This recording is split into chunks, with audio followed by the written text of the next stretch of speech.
अस्सलाम वालेकुम।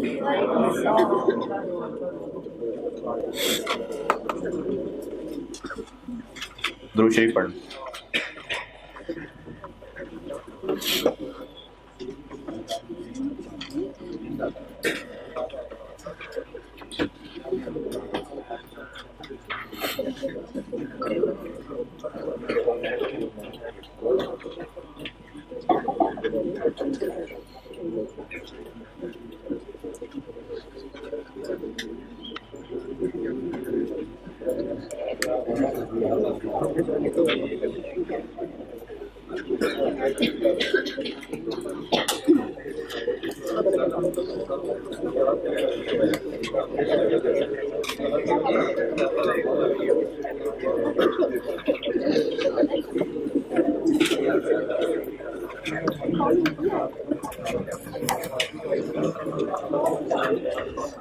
अच्छा, ये आईकैप की बुक चूंकि अब हो गई है अवेलेबल, तो अब ये आपको ना ग्रिड दे रहा हूँ मैं कि आपके सिलेबस में हैं क्या टॉपिक्स। ये रख लें, ज़िंदगी में काम आ जाए शायद।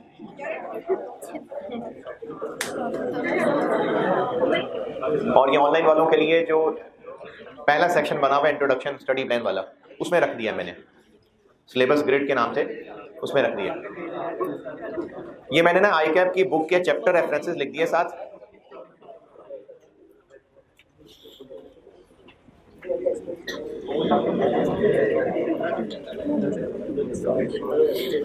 तो ये पहला ग्रेड है, अभी 35 से 45 हैवी ग्रेड है, ये शुरू किया है।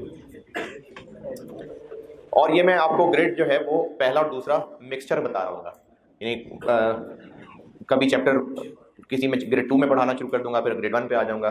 तो ग्रेड 1 और 2 जो है ये हम मिक्सचर चलाएंगे। हाँ जी, क्या हो गया? समझ नहीं आई। इजी ग्रेड कौन सी है? सारा इजी है, सारी कॉस्ट अकाउंटिंग बड़ी इजी है।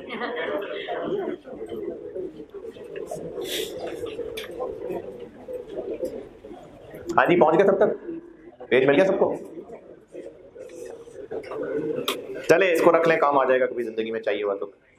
अभी 12 हम पहले ग्रेड पे।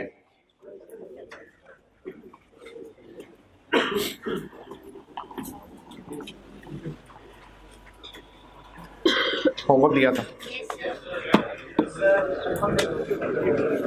अच्छा, इसका तो जवाब यस में ही बनता है, दिया तो था।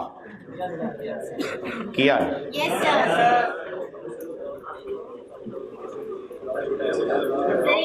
नहीं किया?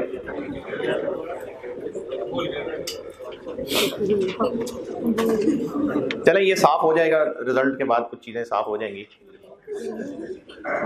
क्लास में तादाद जरा स्टेबल हो जाएगी। हैं? ऐसे ना कहो तो, आप ऐसे ना किया करें ना यार। आप जब होमवर्क दिया है तो वो करना है।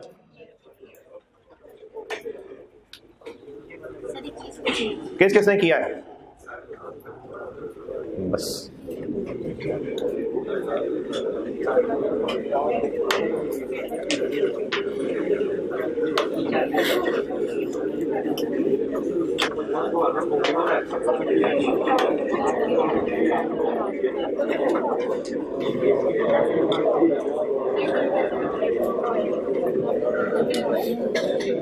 अच्छा, ये ऑनलाइन वालों के साथ तो खैर अब नहीं कर सकता है मामला, लेकिन आपकी इस हरकत से मुझे अब ये लग रहा है कि कल से ही ना दरवाजे पे 2 टीएस खड़े होंगे और होमवर्क चेक करेंगे। होमवर्क किया होगा तो क्लास के अंदर आ जाइएगा, नहीं किया होगा तो क्लास के अंदर नहीं आइएगा।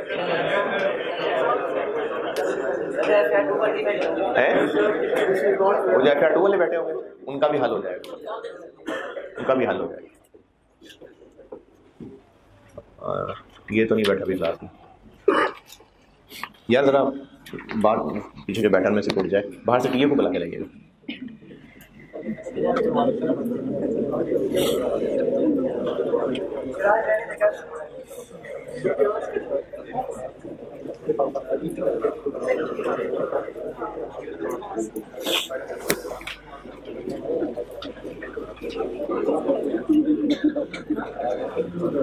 यार कल से ना ये दोनों सवाल अब मैं कल कर रहा हूँ डिस्कस, ये मैं कल कर रहा हूँ डिस्कस।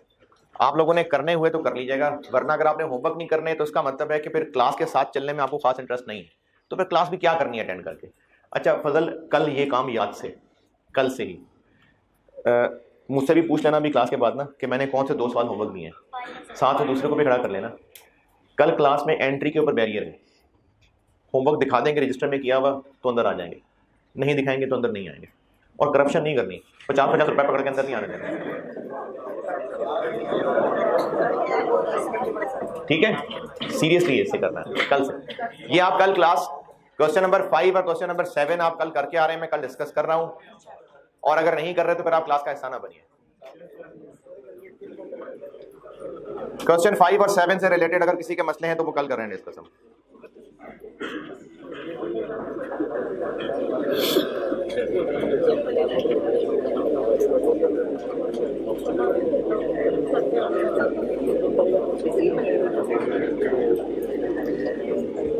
अच्छा मैंने ना वो आपको कुछ कॉन्सेप्चुअल कंक्लूजन्स दिखवाए थे, तो दूसरे सेक्शन में एक बच्चे ने सवाल पूछा, उससे मुझे रियलाइज हुआ कि मुझे ये आपसे भी बात पूछनी चाहिए। मैंने एक एस्पेक्ट तो बता दिया और दूसरा एस्पेक्ट अंडरस्टूड था, लेकिन वो इतना अंडरस्टूड मुझे नहीं लेना चाहिए। मैंने आपको कंक्लूजन दिखाई थी कुछ FIFO वेटेड एवरेज करवाने के बाद। आपको कहा था in case of rising prices क्या होगा, परपेचुअल प्रोडक्ट में से ज़्यादा बेहतर कौन सा है, और ये बताया था कि अगर फ्लक्चुएट कर रही है प्राइसेस तो कौन सा बेहतर है।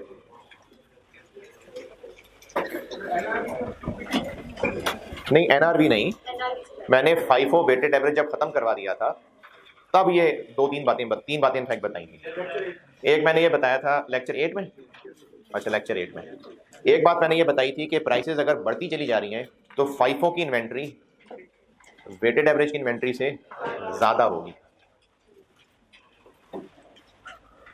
इसी पॉइंट में भी आपको 2 एक्सपेक्ट और बता रहा हूं। अगर आपको लगे कि अंडरस्टूड बात है तो ठीक है, ना लिखना, क्योंकि मुझे लगा था अंडरस्टूड है, लेकिन वो दूसरे सेक्शन में एक बच्चे के सवाल से मुझे रियलाइज हुआ कि नहीं, फिर शायद अंडरस्टूड नहीं है, तो मैं आपको ये एस्पेक्ट भी बता देता हूँ। देखिए, अगर FIFO का क्लोजिंग स्टॉक वेटेड एवरेज के क्लोजिंग स्टॉक से ज़्यादा है तो फिर क्लोजिंग स्टॉक ज़्यादा होने का मतलब है कि कॉस्ट ऑफ सेल्स की फिगर कम आएगी कि वो भी ज़्यादा आएगी। देखें, अगर फिनिश गुड्स की बात हो रही है, फिनिश्ड गुड्स, तो फिनिश गुड्स के अंदर कॉस्ट ऑफ सेल्स बताई थी आपको, opening finish goods plus cost of goods manufactured minus closing finish goods, ये कॉस्ट ऑफ सेल्स थी।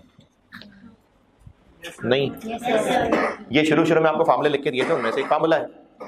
और अगर ट्रेडिंग बिजनेस हो तो ये भी हम लोग देख चुके कि कॉस्ट ऑफ गुड्स मैन्युफैक्चर्ड की जगह परचेजेज आ रही होंगी।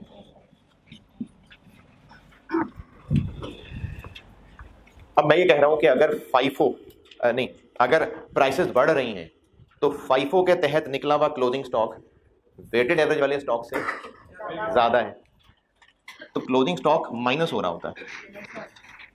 तो इसका मतलब है कि FIFO के तहत निकली हुई cost of sales weighted average के तहत निकली हुई कॉस्ट ऑफ सेल्स से कम होगी।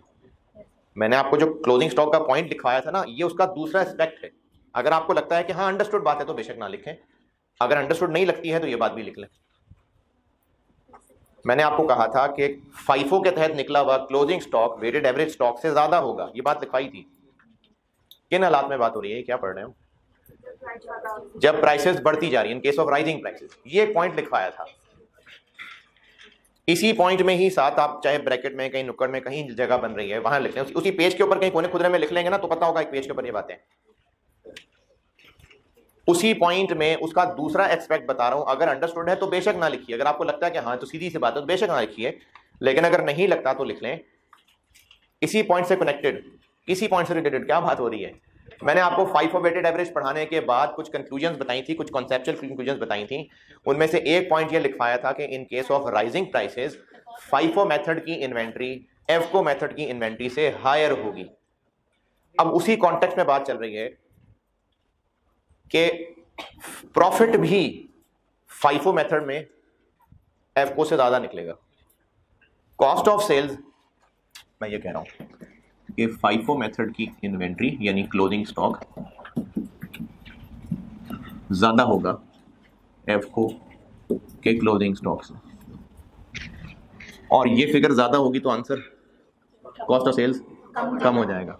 FIFO की कॉस्ट ऑफ सेल्स कम होगी FCO की कॉस्ट ऑफ सेल्स से, और कॉस्ट ऑफ सेल कम होगी तो प्रॉफिट ज्यादा होगा। तो FIFO का प्रॉफिट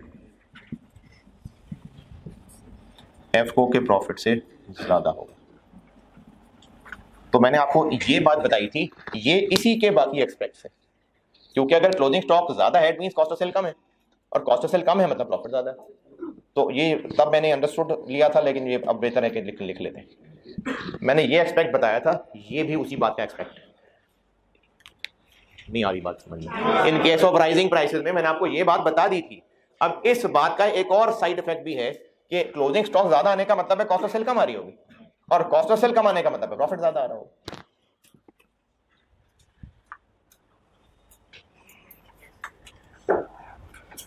अच्छा, ये बातें एग्जाम पॉइंट ऑफ व्यू से इस तरह इंपॉर्टेंट हो सकती हैं कि आपको सवाल में एक 2-3 नंबर का पार्ट टेस्ट हो सकता है कि in case of rising prices FIFO और FCO मेथड्स को जरा कंपेयर कर दें, जरा डिस्कस कर दें।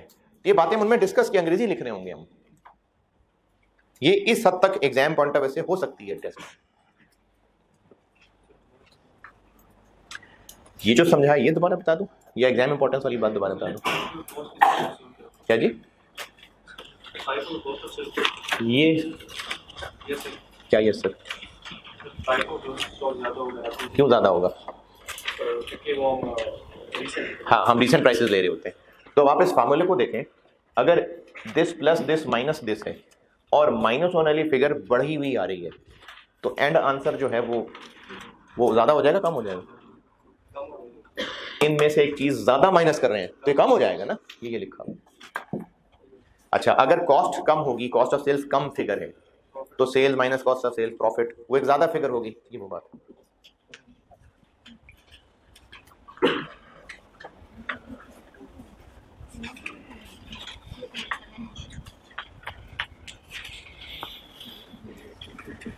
तो ये एक बात थी, वो मुझे जरूरत लगी कि इसको भी और वाज़ेह कर देता हूं, तो ये मैंने आपको और बता दी। चलें अब आज वाले लेक्चर पे आ जाए। आपसे इस चैप्टर में कॉस्ट की कैलकुलेशन, NRV, ये टेस्ट हो सकती है, ये हो गई प्रैक्टिस, और क्वेश्चन 5 और 7 होमवर्क, ये भी इसकी मजीद प्रैक्टिस होगी। अब मैं आपको करा रहा हूँ journal entries. Journal entries test हो सकती हैं, जनरल एंट्रीज से रिलेटेड सवाल हो सकता है। जनरल एंट्रीज कर लेते हैं।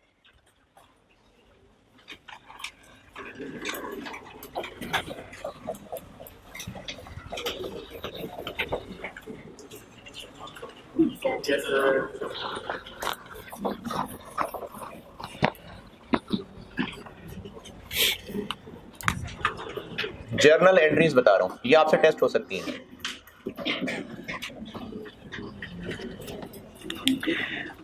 अच्छा, कॉस्ट कैलकुलेशन के क्वेश्चंस में जो FIFO, वेटेड एवरेज, ये चीजें प्रैक्टिस की थी। अगर मैन्युफैक्चरिंग बिजनेस की फिनिश गुड्स की बात हो रही है या ट्रेडिंग बिजनेस की फिनिश गुड्स की बात हो रही है, मैं FIFO वेटेड एवरेज की बात कर रहा हूँ। ट्रेडिंग बिजनेस की फिनिश गुड्स का स्टोर हम कैलकुलेशन कर रहे हैं या मैन्युफैक्चरिंग बिजनेस के फिनिश गुड्स के स्टोर की कैलकुलेशन कर रहे हैं? कैलकुलेशन एक जैसी है, कैलकुलेशन तरीके सब एक जैसे हैं। फर्क कहां पर आ रहा है? बस वो जो स्टोर में इन हो रहे थे, ट्रेडिंग बिजनेस था तो वो खरीद के इन हो रहे थे, मैन्युफैक्चरिंग था तो वो बन के इन हो रहे थे। जो उनकी पूरी कॉस्ट थी, ट्रेडिंग बिजनेस था तो वो परचेजेस थी, मैन्युफैक्चरिंग बिजनेस था तो कॉस्ट ऑफ गुड्स मैन्युफैक्चर्ड थी। हमने दोनों की है प्रैक्टिस, परचेजेस वाली बात की भी प्रैक्टिस की है, कॉस्ट ऑफ गुड्स मैन्युफैक्चर्ड की भी प्रैक्टिस की है। मैंने खुद ही बना के सवाल किया था। इसी तरह से यही वाली जो कॉस्ट की कैलकुलेशन है, ये रॉ मटेरियल की इन्वेंट्री की भी हो सकती है। यानी रॉ मटेरियल का स्टोर है, रॉ मटेरियल का, और रॉ मटेरियल के एंड पे यूनिट्स बचे हुए हैं, तो उनमें अगर FIFO वेटेड एवरेज लगना है तो वो भी ऐसी ही कैलकुलेशन होंगी, है ना? उनमें सेल की बजाय बस क्या होगा, स्टोर से आउट होते हुए, रॉ मटेरियल के स्टोर से आउट क्या हो रहा होगा? सेल्स नहीं, यूजेज, इशूड टू प्रोडक्शन। मैंने शुरू में आपको एक फैक्ट्री का पूरा एक वो पिक्चर बना के दी थी। तो रॉ मटेरियल के स्टोर से चीजें, मटेरियल कहां जा रहा है? वर्क इन प्रोसेस प्रोडक्शन में जा रहा है ना। तो सवालों में सिर्फ सेल के वर्ड की जगह इशू आ जाएगी, बहुत मुश्किल बात होगी। मैं आपसे कह रहा हूं कि हमने इन्वेंट्री से रिलेटेड कॉस्ट की कैलकुलेशन एनआरबी की कैलकुलेशन पढ़ी है ना, तो उनमें जो FIFO वेटेड एवरेज सीखा है, चाहे वो रॉ मटेरियल स्टोर का सवाल हो चाहे वो फिनिश गुड स्टोर का सवाल हो, वही सारी कैलकुलेशन है, बिल्कुल वैसे ही FIFO वेटेड एवरेज है। एंट्रीज बताने लगा हूं। अच्छा, एंट्रीज में पहले हम कर लेते हैं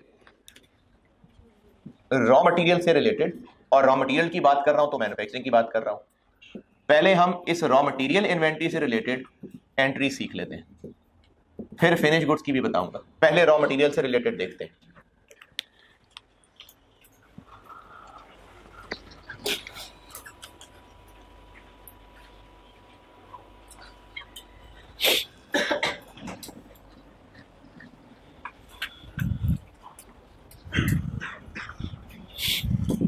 मैं आपको जनरल एंट्रीज करा रहा हूं, इन्वेंट्री की जो भी ट्रांजैक्शंस हैं उनकी जनरल एंट्रीज। आपसे सवाल हो सकता है कि आपको ट्रांजैक्शंस बताई होंगी, उनकी एंट्रीज पूछी होंगी, तो मैं पहले मैन्युफैक्चरिंग बिजनेस के रॉ मटेरियल स्टोर की जो जो एक्टिविटीज हैं उनकी बात बता रहा हूं। अच्छा, रॉ मटेरियल के स्टोर के हवाले से अगर देखें तो क्या क्या इन आउट हो रहा होगा। रॉ मटेरियल इन हो रहा होगा स्टोर में, क्यों इन हो रहा होगा? क्योंकि हम परचेज कर रहे होंगे। आउट क्यों हो रहा होगा? क्योंकि रॉ मटेरियल स्टोर से निकल के वो प्रोडक्शन में जा रहा होगा, ये वहां की मूवमेंट है। अच्छा, हो सकता है रॉ मटेरियल स्टोर के अंदर जो यूनिट्स पड़े हैं वो खराब भी हो रहे हो, तो उनकी खराब होने की भी अकाउंटिंग होगी। हो सकता है रॉ मटेरियल की एंड के ऊपर कोई एनआरबी का मसला भी आ जाए, ये भी हो सकता है।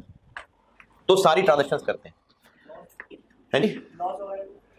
हाँ जी, लॉस वगैरह भी, यानी जो जो रॉ मटेरियल के स्टोर में इन्वेंट्री के साथ मामला हो रहे होंगे उनकी मैं आपको एंट्रीज बताने लगा हूं। तरतीब इंपॉर्टेंट नहीं है, बस कंप्लीटनेस के लिए मैं आपको रैंडमली एंट्रीज बता रहा हूं। अच्छा, ये आप दोबारा बेशक ना बनाएं, ये मैं बता रहा हूं जो उस दिन आपको मैंने एक फैक्ट्री के पूरा एक फ्लो बताया था। तो मैंने रॉ मटेरियल का स्टोर और कहा था कि इसमें साल के शुरू में ओपनिंग स्टॉक होगा, फिर इन क्या था, परचेजेस, और साल के एंड पे क्लोजिंग। तो बाकी यहां से क्या हो रहा था, वो वर्क इन प्रोसेस को इशू हो रहा था। ठीक है, ये चीज बताई थी। ये जो मैं आपको आज एंट्रीज बताऊंगा ना, इनमें से कुछ नाम आपको भी फिलहाल, वैसे तो सारे नाम जाने पहचाने होंगे, लेकिन कुछ नाम अभी हम इस चैप्टर में ज्यादा डिटेल में डिस्कस नहीं करेंगे। अभी इस चैप्टर में डिस्कशन का मकसद सिर्फ मटेरियल इन्वेंट्री है। कुछ नाम मैं एंट्रीज में लिखूंगा जरूर, लेकिन उनके ऊपर आगे चैप्टर्स आ रहे हैं। ये मैंने उस दिन वाली बात यहां पर दोबारा दिखाई है कि मटेरियल के स्टोर में इन है कि परचेजेस हो रही हैं, आउट है कि प्रोडक्शन प्रोसेस को जा रहा है। अच्छा, सप्लायर को वापस भी कर सकते हैं, परचेज रिटर्न्स भी हो सकती हैं। प्रोडक्शन प्रोसेस को चीजें, मटेरियल इशू हुआ था, वापस भी आ सकता है कि ज्यादा हो गया बस भाई वापस रख लो, हो सकता है ऐसा। और स्टोर में क्या हो सकता है, प्रोसेस कहां से होगा, इसमें खराब हो सकते हैं, इन्वेंट्री आइटम्स हैं वो खराब हो सकती है। अच्छा, इसके अलावा पिछले जब मैं आपको बेसिक कॉन्सेप्ट्स बता रहा था तो वहां पर एक चीज सिखाई थी, डायरेक्ट मटेरियल। ये क्या होता है? वो रेड टी शर्ट नहीं, आप हाँ जी, ये जो अपनी ग्लासेस उतारी हैं जिसने भी, डायरेक्ट मटेरियल क्या होता है?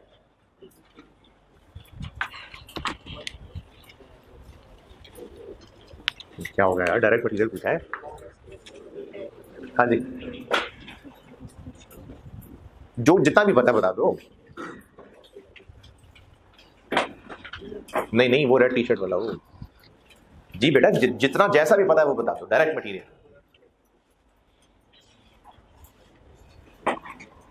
कुछ तो बता दे यार।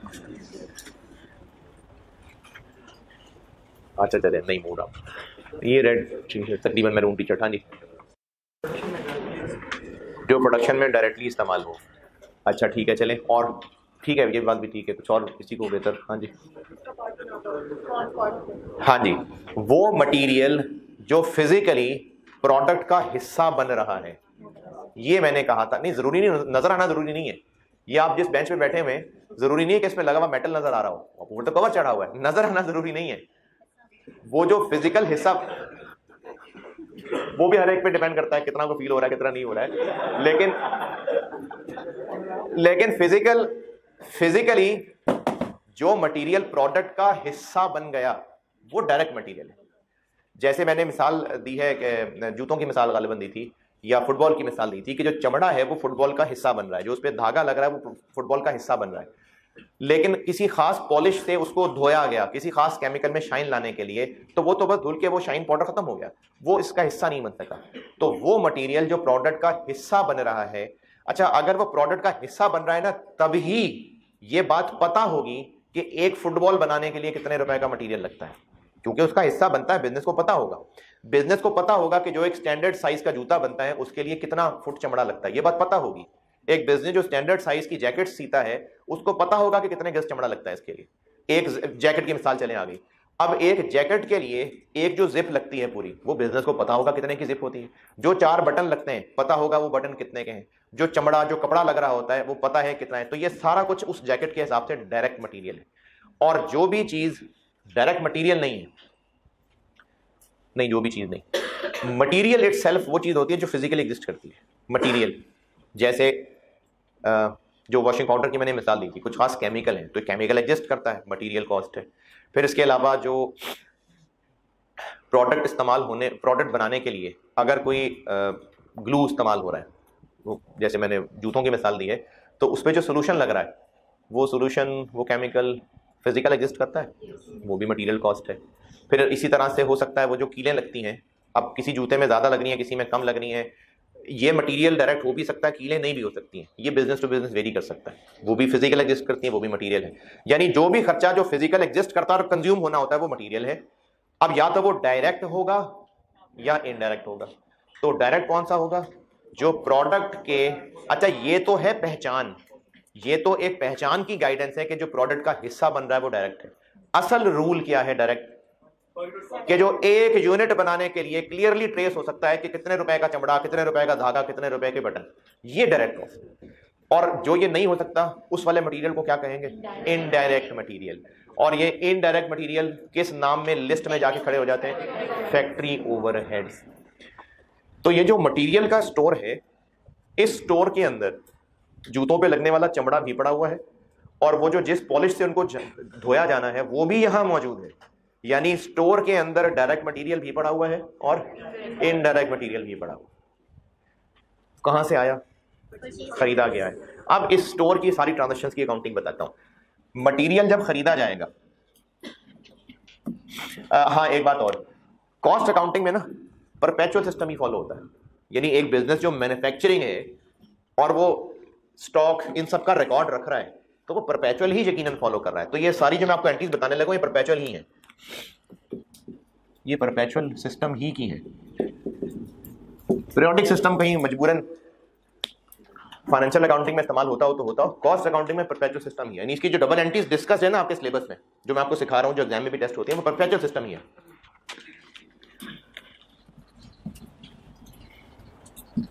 मटेरियल परचेज हो रहा है जी, क्या एंट्री करें?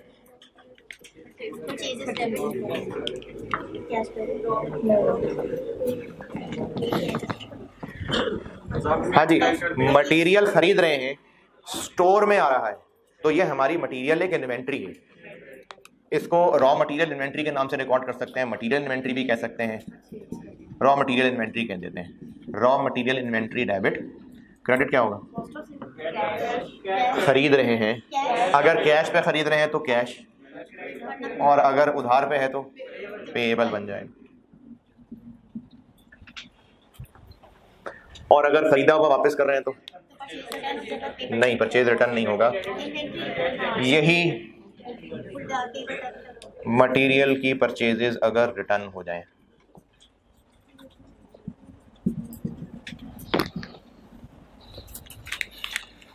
पैसे वापस मिल जाएंगे या पेएबल कम हो जाएगा, और ये जो भी हमने इन्वेंट्री बनाई है ये कम हो जाएगी।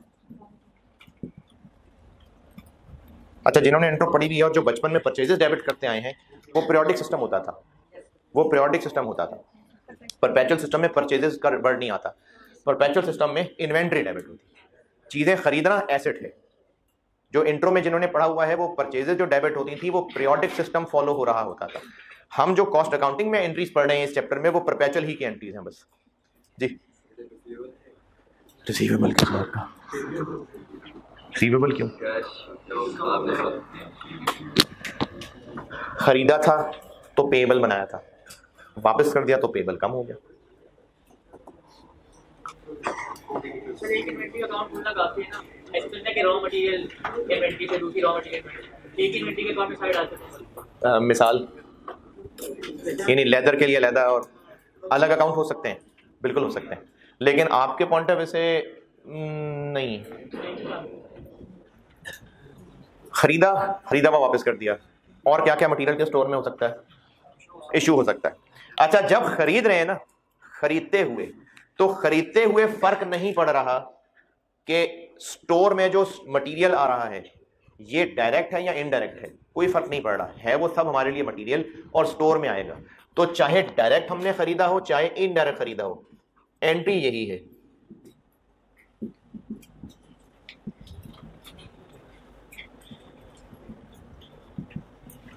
ये बात दोबारा क्या बताया मैंने, ये चेक वाली शर्ट क्या बताया मैंने? अच्छा, और लाल वाला क्या बताया? दोनों इसी में आ जाएंगे। कौन दोनों इसी में आ जाएंगे? मैंने कहा है कि वो मटेरियल जो हम खरीद के स्टोर में रख रहे हैं, उस स्टोर में सारे तरह के मटेरियल, चाहे वो डायरेक्ट क्लासिफाई होने हैं चाहे वो इनडायरेक्ट, स्टोर सबके लिए एक है। तो रॉ मटेरियल इन्वेंट्री अकाउंट नाम इस्तेमाल हो रहा है, चाहे वो डायरेक्ट मटेरियल चाहे इनडायरेक्ट मटेरियल। अब यहां से स्टोर से निकल के मटेरियल आगे कहां जाना है? प्रोडक्शन प्रोसेस में जाना है। फिर आगे वो 4 5 6 जितने भी हॉल्स हैं उनमें मुख्तलिफ प्रोसेस से वो गुजरेगा। अब स्टोर से जब निकल के वो प्रोडक्शन हाउसेज में जाना शुरू हो जाएगा तो अब वो चीज मटेरियल नहीं रह जाएगी, वो वर्क इन प्रोसेस बन जाएगा। तो फिर उसके लिए ना एक अकाउंट भी क्रिएट हो जाता है। तो जब मटेरियल इशू टू प्रोडक्शन होगा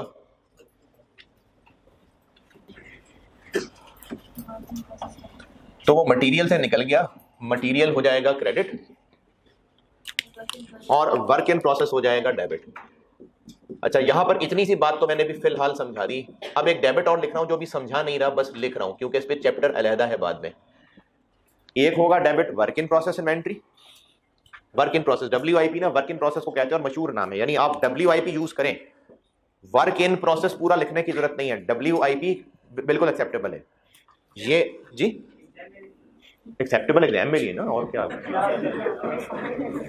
एक्सेप्टेबल एग्जाम के लिए ना। ये जो दूसरा डेबिट लिख रहा हूं ना, ये आगे किसी चैप्टर में जाके पढ़ना है, अभी सिर्फ लिख रहा हूं। FOH कंट्रोल नाम का एक अकाउंट होता है, बस ये एंट्री में लिख लेते हैं इसको, ये अगले चैप्टर्स में आएगा। FOH स्टैंड्स फॉर फैक्ट्री होगा, तो ये FOH भी बहुत मशहूर नाम है, आप FOH यूज कर सकते हैं। हाँ, इसमें से किसका डेबिट किधर गया है उसके लिए बता देता हूं कि जो स्टोर से निकला है रॉ मटेरियल इन्वेंट्री तो हो गई क्रेडिट, लेकिन अगर वो डायरेक्ट मटेरियल था तो वर्क इन प्रोसेस में, और अगर वो इनडायरेक्ट मटेरियल है तो FOH में।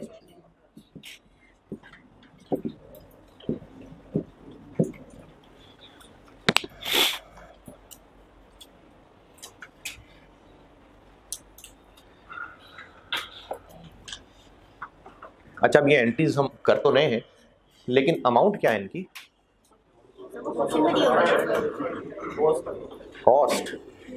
कॉस्ट। और ये इनकी कॉस्ट कैसी है? ये वो इन्वेंट्री कार्ड से FIFO वेटेड एवरेज उससे निकल रही हैं वैल्यूज। वो जो इन्वेंट्री में हम जो आउट करते थे सेल या इशू, ये वो वहां से निकली हुई अमाउंट्स हैं जो एंट्रीज में आ रही होंगी। अभी सवाल करते हैं ना, तो हम वर्किंग के अंदर वो कार्ड बना रहे होंगे और उन वैल्यूज को यूज करके फिर ये एंट्रीज कर रहे होंगे। और अगर मशीनों से कुछ शाम में चीजें वापस आ गई कि अभी रखो कल देखेंगे, तो यही रिवर्स हो जाएगा।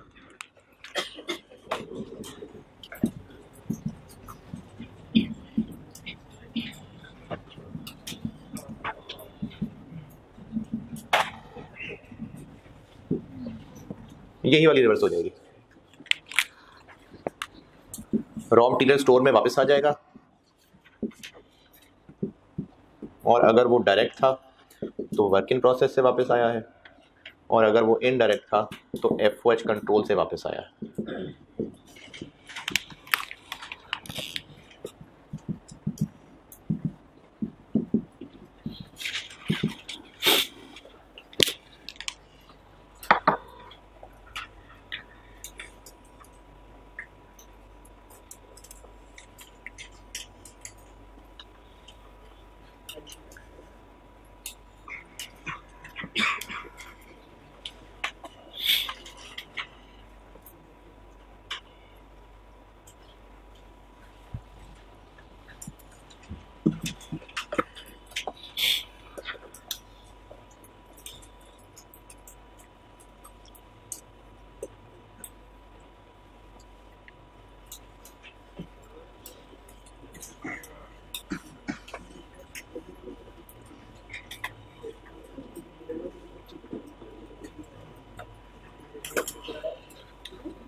हाँ जी, और स्टोर से क्या कर लें?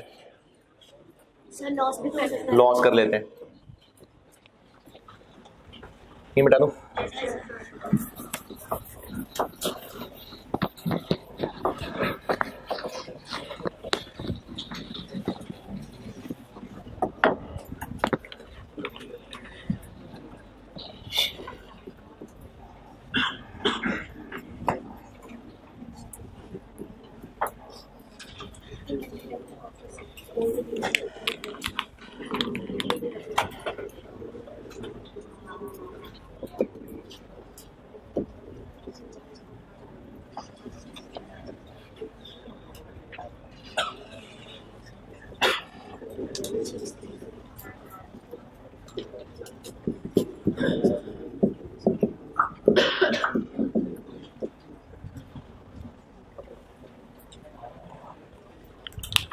अगर स्टोर में है लॉसेस, मिसाल के मैंने मिसाल लिखी है कि फिजिकली गिनती की तो पता चला जितने होने चाहिए थे उतने नहीं है, कुछ गायब हैं।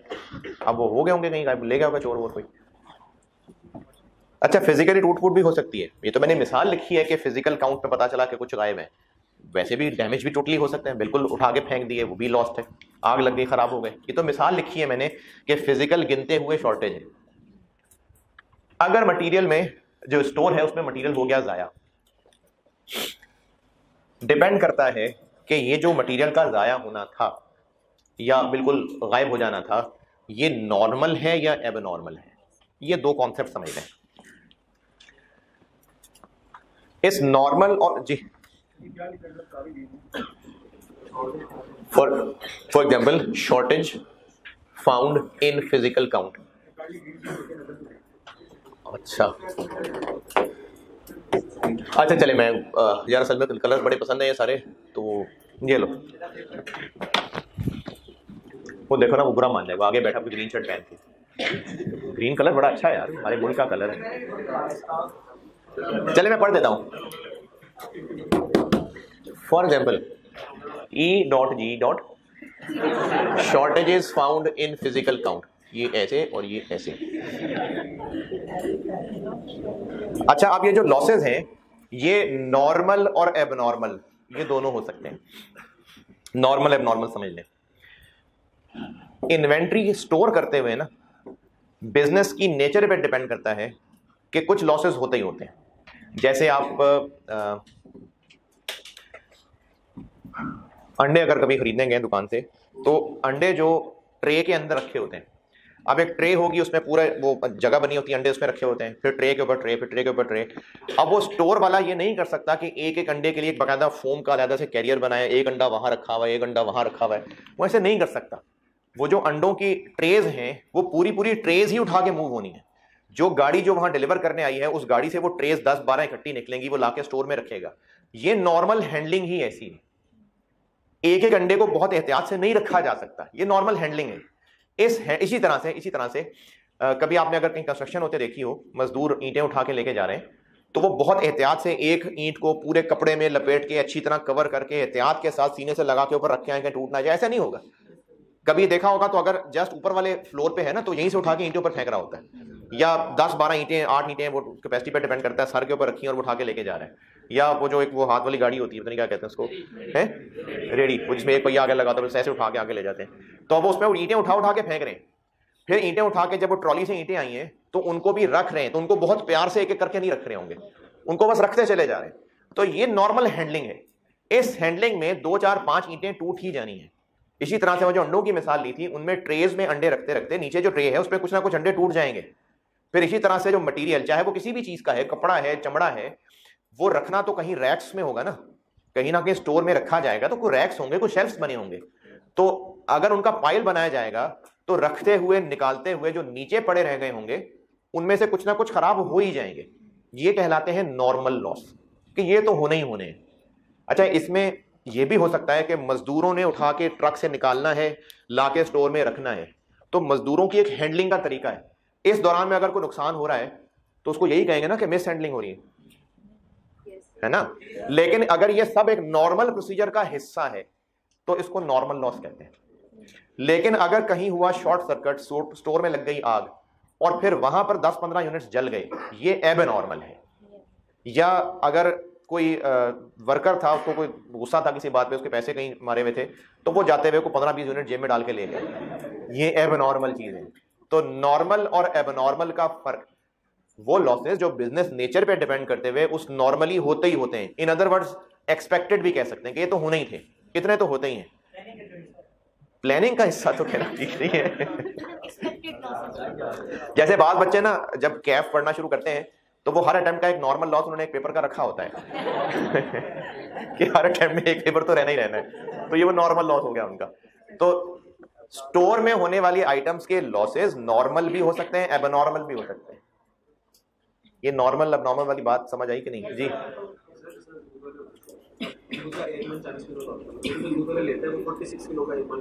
अच्छा ठीक है, सही है।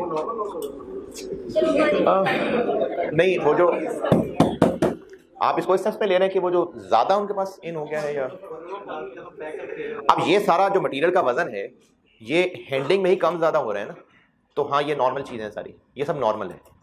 इसके अलावा नॉर्मल एबनॉर्मल को प्रोसेस कॉस्टिंग में दोबारा पढ़ेंगे। प्रोसेस कॉस्टिंग में दोबारा पढ़ना है, इसको एक चैप्टर पढ़ना है प्रोसेस कॉस्टिंग, उसमें इसको दोबारा पढ़ेंगे। तो नॉर्मल एबनॉर्मल का फर्क कुछ समझ आया कि नहीं? चोरी होना ये भी डिपेंड करता है, ये डिपेंड करता है, क्योंकि अगर अच्छा सवाल ये पूछा है कि यूनिट्स चोरी हो जाना नॉर्मल है कि एबनॉर्मल है, ये भी डिपेंड करता है कि वहां पर नॉर्म्स क्या हैं। जैसे अगर कंट्रोल्स है ही नहीं, हम लगा ही नहीं सकते, फिर जितना ज़्यादा वर्कर्स का आना जाना है, बहुत सिक्योरिटी नहीं हो सकती, तो ऐसे में बिजनेस ने भी सोचा होता है कि 2-4 यूनिट्स तो गायब हो ही जाया करेंगे, उनके लिए नॉर्मल हो जाएगा। लेकिन जहां पर ऐसा नहीं होता उनके लिए 4 यूनिट्स जाए होना एबनॉर्मल होगा। तो ये बिजनेस टू बिजनेस वेरी करता है। नॉर्मल एबनॉर्मल का फर्क समझ आया कुछ के नहीं जी?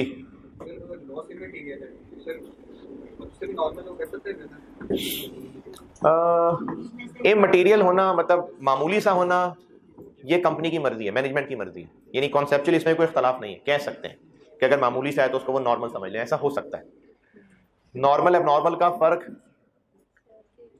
क्लियर है? अच्छा, अब इसमें स्टूडेंट क्या करें? अगर आपसे डबल एंट्रीज टेस्ट हो रही हैं तो फिर आपको क्या करना चाहिए? बाय डिफॉल्ट नॉर्मल मान लेना, लेकिन नोट लिख देना कि हम इसको नॉर्मल अज्यूम कर रहे हैं, क्योंकि इंफॉर्मेशन नहीं है तो हम इसको नॉर्मल अज्यूम करके ये एंट्री कर रहे हैं। मैं आपको एंट्री दोनों बता देता हूं, लेकिन बाय डिफॉल्ट आप नॉर्मल, क्योंकि हमें नहीं पता ना कि उस बिजनेस के नॉर्मल हालात क्या है। जैसे अगर आपको सवाल में बताया जाता है कि जो 15 यूनिट्स हैं वो मिस हैंडलिंग, मजदूरों की मिस हैंडलिंग की वजह से टूट गए, तो हमें नहीं पता कि उसका नॉर्मल प्रोसीजर क्या था, ये तो वेरी करेगा बिजनेस टू बिजनेस। तो इसलिए आप बाय डिफॉल्ट नॉर्मल ही कर लेना और ये नोट लिख देना कि इन एब्सेंस ऑफ इंफॉर्मेशन हम इसको नॉर्मल लॉस कंसिडर कर रहे हैं। तो अगर लॉसेस का जाया होना नॉर्मल था तो इसका डेबिट जाएगा एफओएच कंट्रोल नामी अकाउंट में,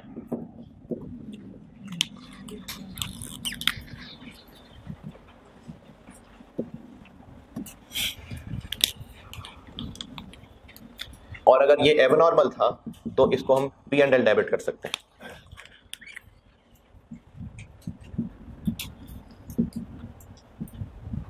अगर मटेरियल का जाया होना एक नॉर्मल लॉस है तो एफओएच कंट्रोल डेबिट, और अगर मटेरियल का जाया होना एक एबनॉर्मल लॉस है तो P&L डेबिट। और मटेरियल से स्टोर से मटेरियल तो गया तो credit raw material inventory.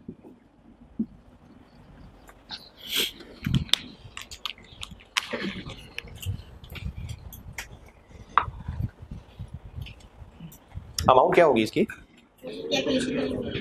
Cost जो कैलकुलेशन, सारी एंट्रीज उस कैलकुलेशन से आ रही है हमारे पास जी।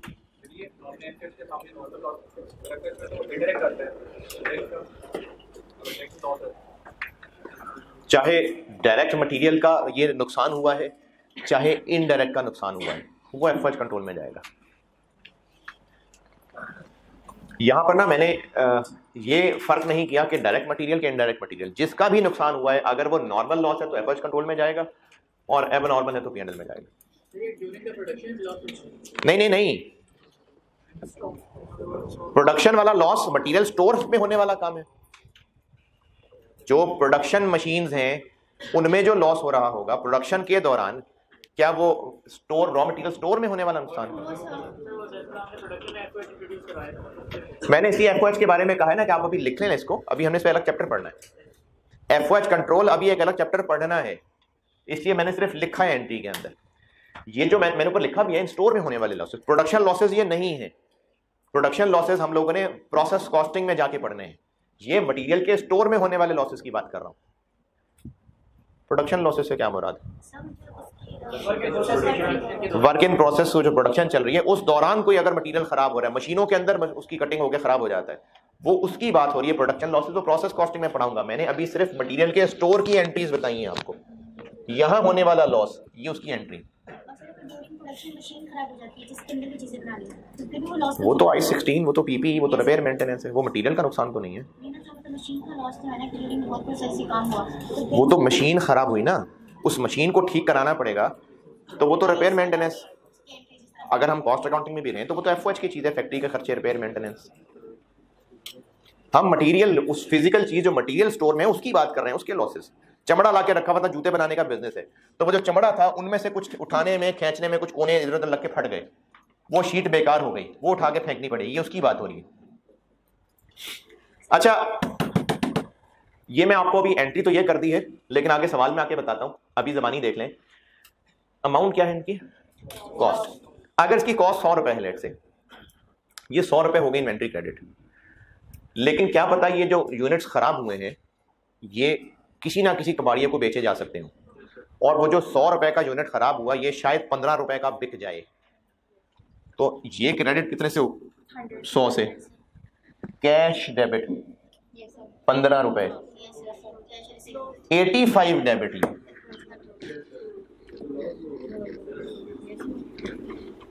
इन्वेंट्री से तो आउट हो रहा है, इन्वेंट्री तो क्रेडिट होगी। अगर उसको बेच के किसी ना किसी तरह कुछ रिकवरी हो रही है तो वो कैश डेबिट है।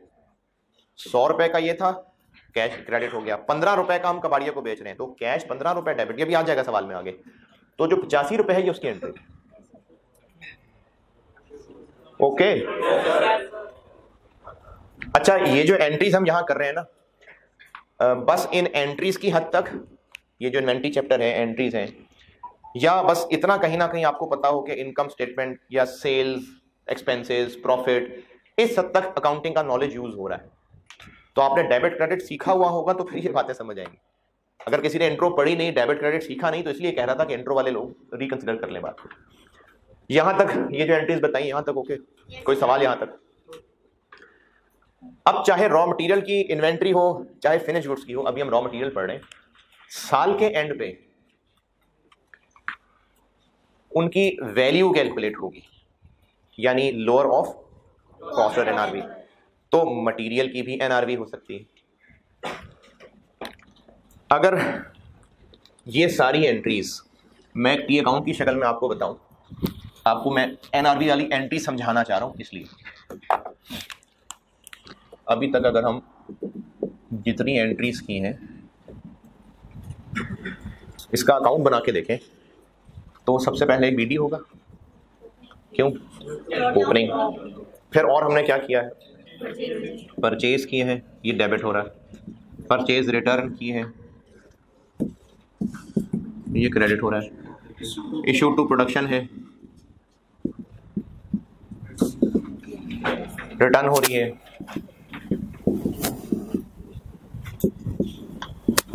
और लॉस किया है। अभी तक ये जितनी भी एंट्रीज हैं ये किस अमाउंट से इन्वेंट्री डेबिट क्रेडिट हो रही है? कॉस्ट से। ये सारी अमाउंट्स कॉस्ट हैं, ये कॉस्ट्स हैं जो कि हमने उन वर्किंग से कैलकुलेट की हैं।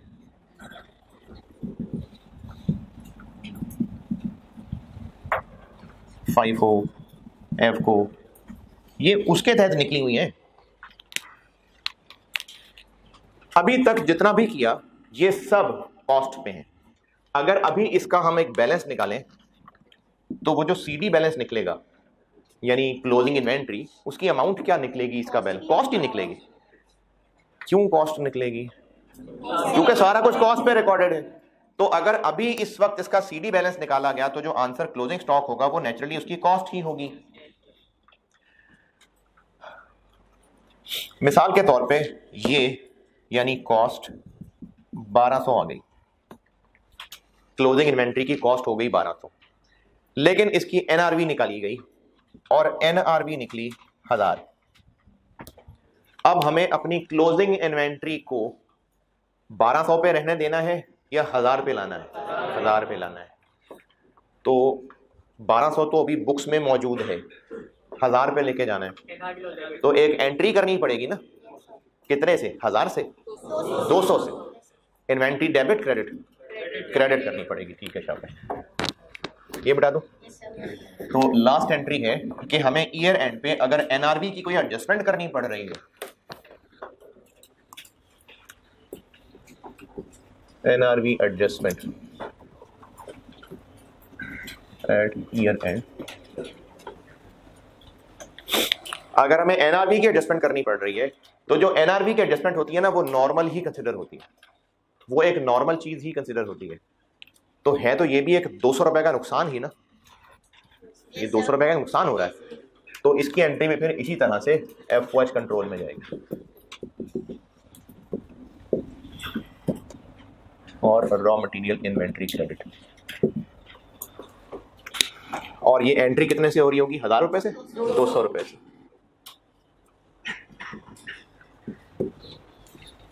ये 200 रुपए से एंट्री हो रही होगी। क्या जी?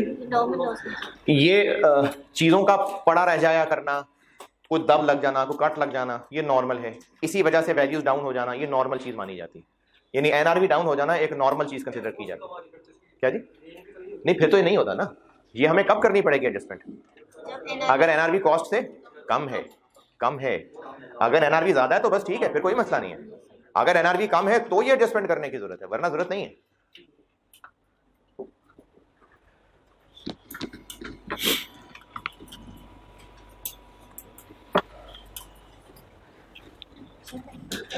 ये बात ये लिखे भाई, फिर बात अगर ये कंफ्यूजिंग है तो ये काम कब करना है?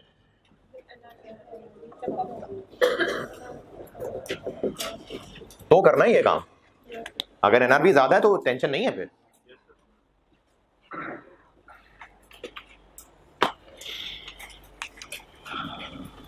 चले जी, एंट्रीज अभी इनको देखें, रिवाइज करें, मैं सुनता हूं आपसे।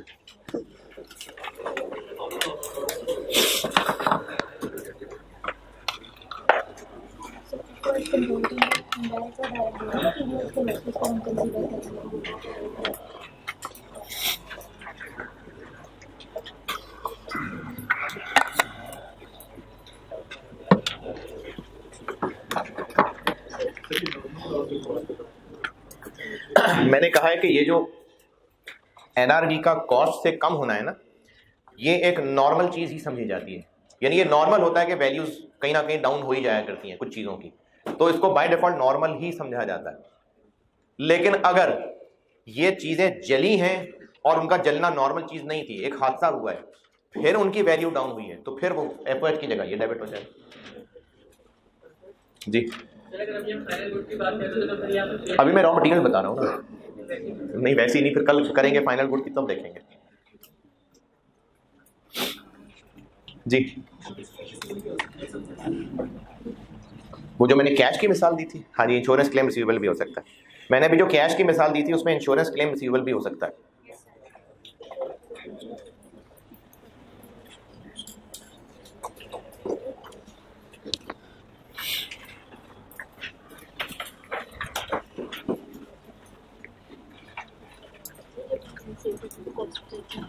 अभी रॉ मटेरियल पढ़ा रहा हूँ, manufacturing business.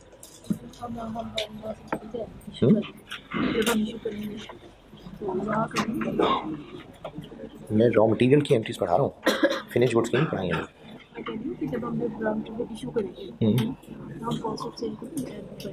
Raw material issue करने का कॉस्ट ऑफ सेल से क्या ताल्लुक है?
हाँ जी बताएं।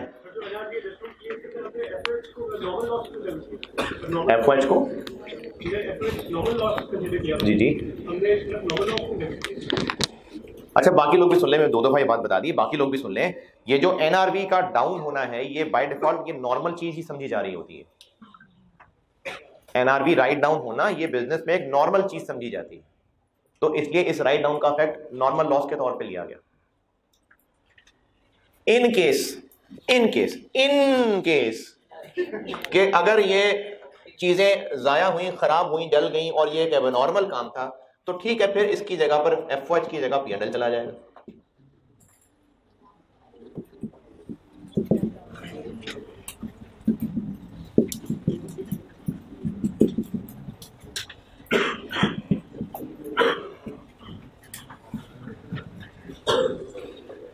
लेकिन स्टूडेंट के लिए बाय डिफॉल्ट नॉर्मल ही है। ये तो देखना पड़ेगा ना प्रैक्टिकली कि उस बिजनेस को क्या चीज नॉर्मल, क्या नॉर्मल लग रही है। ये तो बिजनेस की नेचर टू नेचर वेरी करेगा। स्टूडेंट के लिए बाय डिफॉल्ट ये नॉर्मल चीज है, बाय डिफॉल्ट खराब होना नॉर्मल चीज है।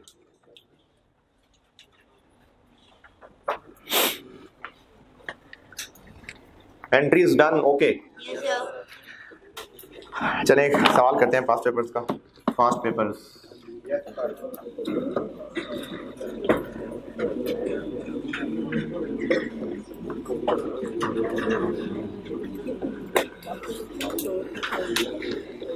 यार एक मिनट पॉज करना। अभी आप आ जाइए, पास्ट पेपर्स में से आ जाएं आप ऑटम 10 अटेम्प्ट। ऑटम मतलब सितंबर 10 अटेम्प्ट, सितंबर 2010। सितंबर 2010 और उसमें ये क्वेश्चन नंबर 2 है।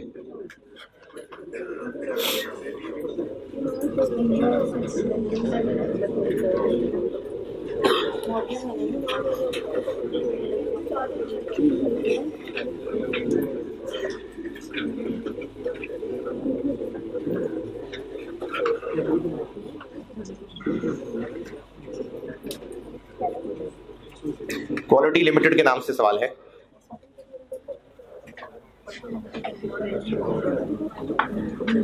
ऑटम 2010 यानी सितंबर 2010। ऑटम अटेम्प्ट सितंबर अटेम्प्ट को कहते हैं और स्प्रिंग अटेम्प्ट मार्च अटेम्प्ट को कहते हैं।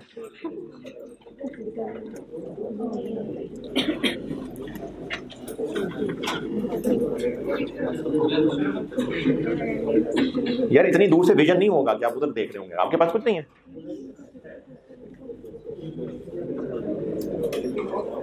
सितंबर 2010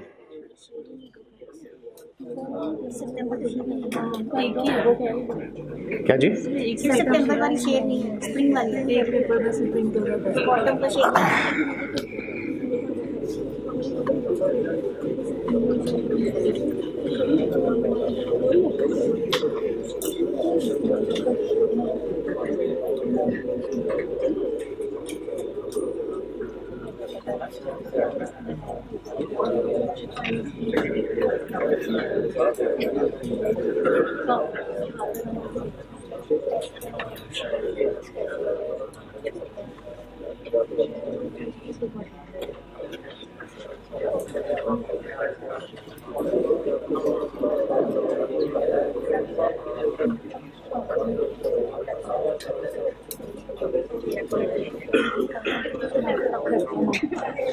सवाल तक पहुंचे? हाँ तो पढ़े, फिर सवाल पढ़े, मैं करता हूं बोर्ड पे।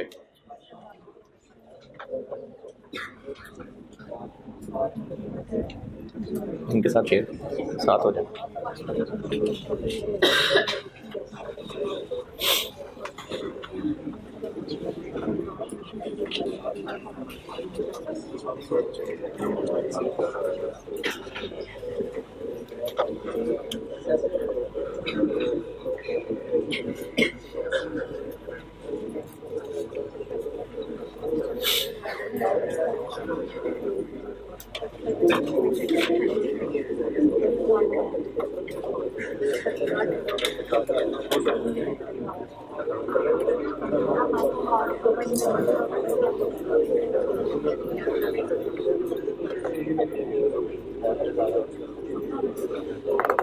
ये खामोशी किसी के एहतराम में नहीं है, इसलिए है कि आप ये सवाल पढ़ रहे हैं। तो फिर इतनी सारी शक्लें इधर उधर क्या देखनी है यार, सवाल पढ़े अभी आप।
चलो, जो इंसानों की तरह पढ़ रहे थे पढ़ लिया होगा।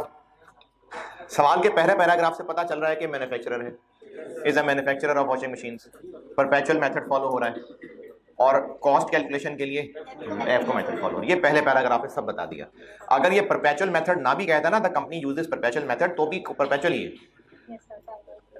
और ये जरूर बहरहाल बताएगा कि वेटेड एवरेज के 5 हो, ये लाजमी बताएगा वेटेड एवरेज मेथड है। पहले पैराग्राफ में किसी को कोई अंग्रेजी मजीद समझ ना आई हो। QL is a manufacturer of washing machines, full stop।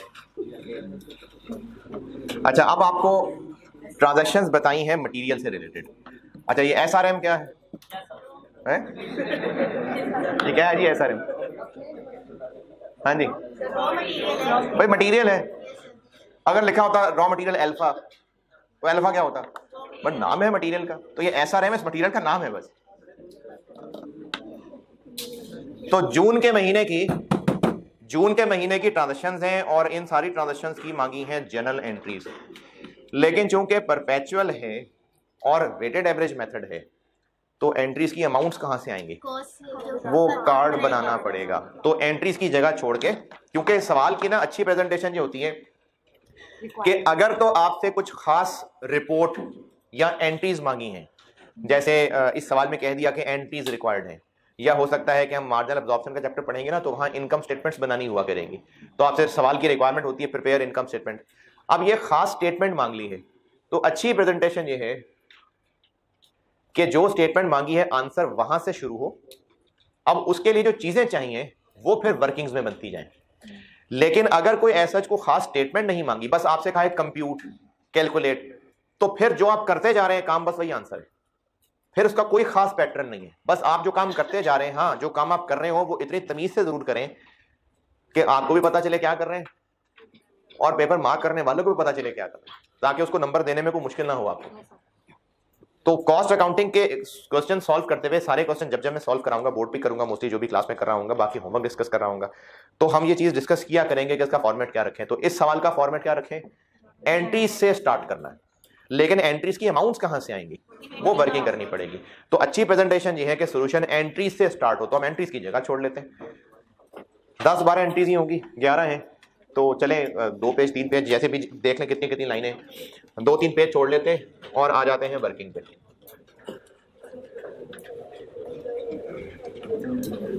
सबसे पहले 1 जून जी, ओपनिंग बैलेंस क्या है?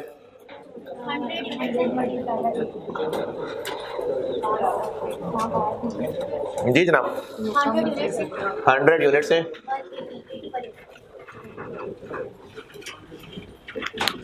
ये आपको पॉइंट नंबर नहीं 100,000 है ना,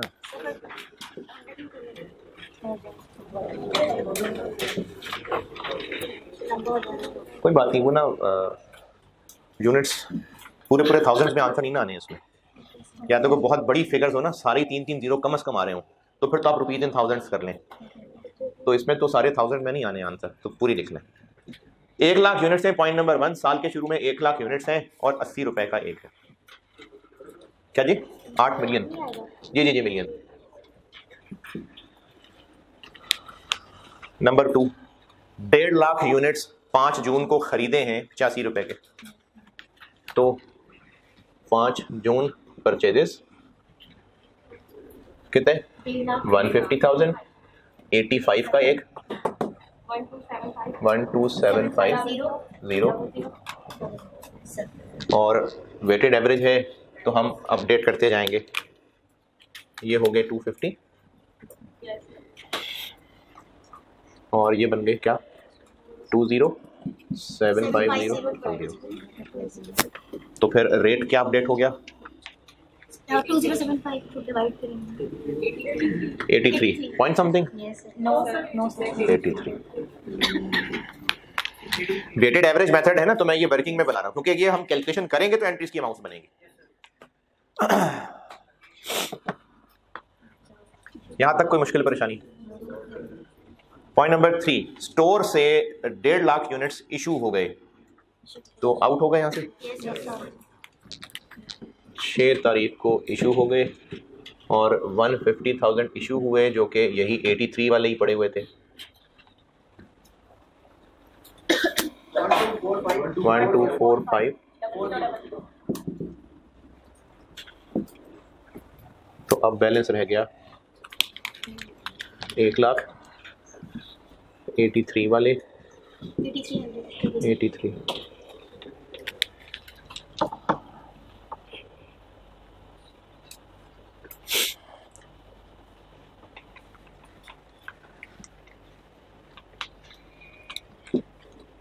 नंबर 4, ये जो प्रोडक्शन को इशू हुए थे इनमें से 5000 वापस आ गए।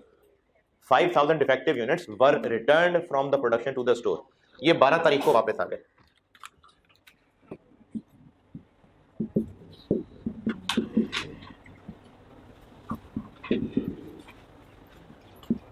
अच्छा, रिटर्न का तरीका क्या होता है? अच्छा ठीक है, और रेट जो इशू का रेट लगाया था, तो क्या लगाया था? 83 41500 871500 105 83 871500।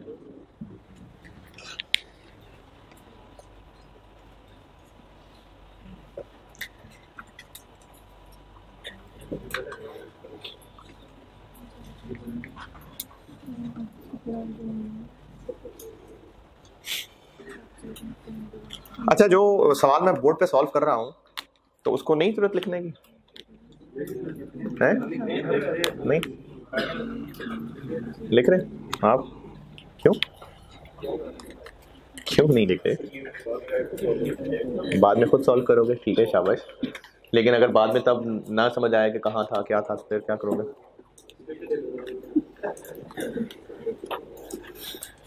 अच्छा, आप ना जब मैं बोर्ड पे सवाल सॉल्व करता हूं तो बेटा उसको नोट भी किया करें।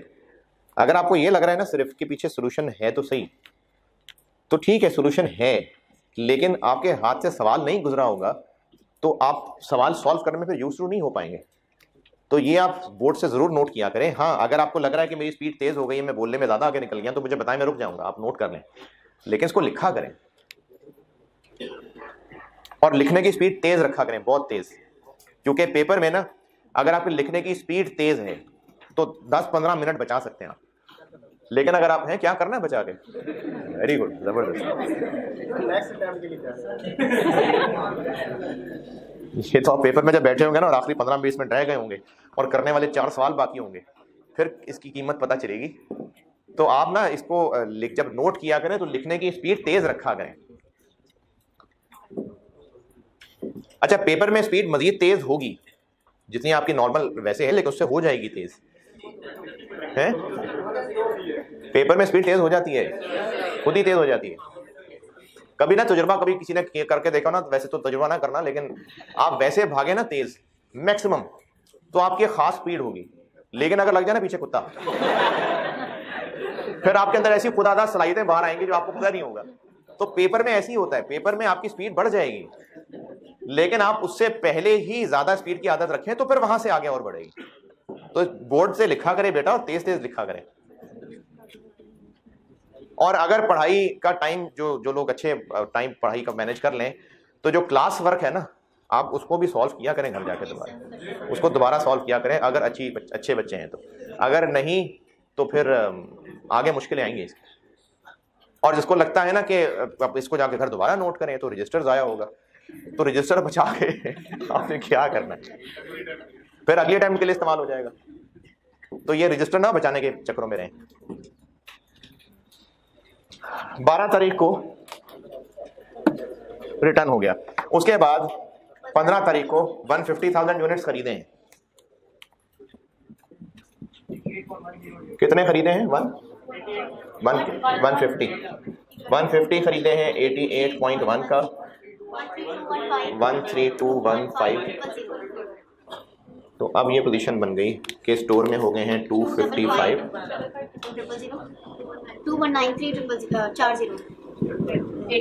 86 पूरा 86। Yes sir.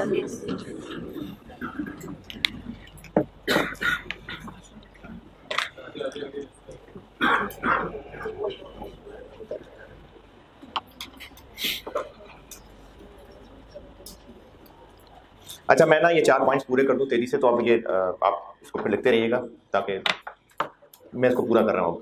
पॉइंट नंबर 6, जो ये 5 वापस आए थे ये वाले, इनमें से आधे बेच दिए। अच्छा, कितने के बेचे ये बात तो एंट्री में जाके देखेंगे। यहां से कितने से आउट करें? 86 से। देखें, हमने जो यूनिट स्टोर में इन कर लिए और रेट अपडेट कर लिया, अब जब इन पड़े हुए में से उठा के बाकी बाहर बेचेंगे या फेंकेंगे या इस्तेमाल करेंगे तो आउट तो यहीं से ही होंगे ना। अब उनके बदले कैश मिल रहा है, नहीं मिल रहा है, क्या हो रहा है, वो एंट्री में आके देखेंगे। यहां से तो आउट करना है। तो इन 5,000 में से आधे कितने हो गए? तो यहां से जब यूनिट्स आउट हो रहे हैं तो किस रेट पे? 86 पे जी। वो एंट्री में देखेंगे ना यार, अभी तो वर्किंग कर रहा हूं। क्या जी, क्या कह रहे हैं? जी, हो सकता है कि इनको इनमें मिक्स ना किया जाए, ऐसा हो सकता है, लेकिन कॉस्ट तो उनकी वही है ना। उनको अगर अलग रखते भी और उनके ऊपर देखते कि रिपेयर करानी है नहीं करानी है, कॉस्ट तो उनकी इन्हीं में से मिक्स है ना।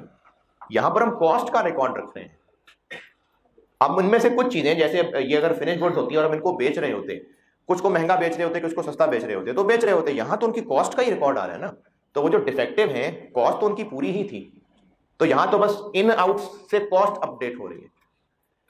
कितने बने? 2500 और 86 पे जाएंगे 215,000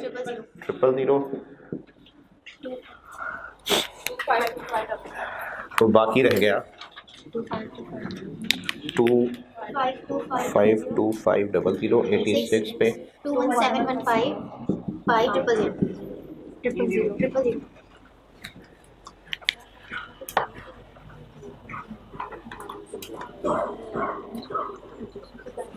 फिर चलो ये 8 करके फिर बाकी इंशाल्लाह इसको कल करते हैं। पूरा 0.8 कर रहा हूँ बस, नहीं 0.7।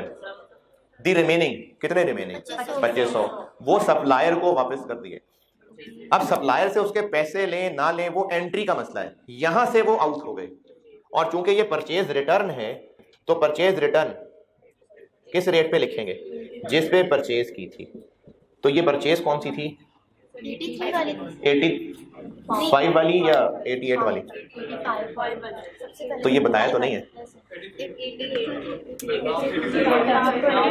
सर, पर वो रिटर्न डिफेक्टिव वाले कर रहे हैं ना, तो क्योंकि बात ये है कि बेशक आपको डेट नहीं बताई, लेकिन आपको पता है कि इनमें से ये, तो ये 88 वाले थोड़ी हैं, ये 85 वाले हैं। देखें, आपको कहा था कि रिटर्न की डेट नहीं बताई कि वो किन में से हैं, तो कहा था जो आखिरी वाले खरीदे थे उनमें से हैं। लेकिन इसी को सिर्फ आंखें बंद के नहीं मान लेना, ये जो परचेज है ये 88 पे आई है बिल्कुल, लेकिन वापस सप्लायर को पता है इनमें से किए हैं।